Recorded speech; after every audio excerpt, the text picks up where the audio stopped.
కర్నూలు జిల్లా తిప్పలదొడ్డి గ్రామ ప్రజలకు వలస బాట పట్టారు. ఇక దాదాపు 40 కుటుంబాలు వాహనంలో గుంటూరు, తెలంగాణకు తరలిపోయారు. భారీ వర్షాలకు పంటలు నాశనం అవడంతో రోడ్డున పడ్డామని ప్రైమ్ ఛానల్తో వాపోయారు. ఇక తెచ్చిన అప్పులు తీరాలంటే వలస వెళ్ళక తప్పదని ఆవేదన వ్యక్తం చేశారు.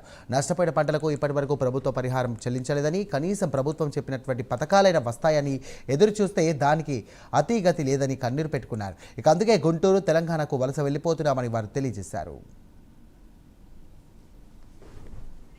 తల్లి పిల్ల అంతా చుట్టుకుపోతున్నారన్న. ఇక్కడ నష్టపరిహారం కూడా చెల్లించలేదు. మళ్ళీ మీరే ఏం చేస్తారో చేయండి. మళ్ళీ మేమంతా అక్కడ చుట్టుకి వెళ్ళిపోతున్నాము.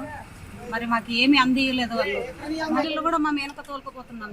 పిల్లలు కూడా వెనక కట్టుకొని పోతున్నాం. మేము ఏం చేయాలి? వాళ్ళే పట్టించుకోకపోతే ఏం చేయాలి? మరి వాళ్ళకంతా ఉల్లిగడ్డ పంట ఏం లేదు, పత్తిలు కూడా ఏం లేదు. అంతా మొత్తం పోయేసినాయి. ఎవరు వేస్తామన్నారు? ఎవరు ఏం చెప్పలేదు కదా మాకు. ఇంకా వాళ్ళు ఏమన్నా చెప్తే కదా మాకు అతున్నాం. మేము ఏమి చెప్పలేదు మాకు. వాళ్ళు వేసింటే మేము ఇంత కష్టం ఎందుకు పడతామన్నా ఇయ్యలేదు. ఇంకా మాకు ఏం చెప్పలేదు కూడా వాళ్ళు మాకు.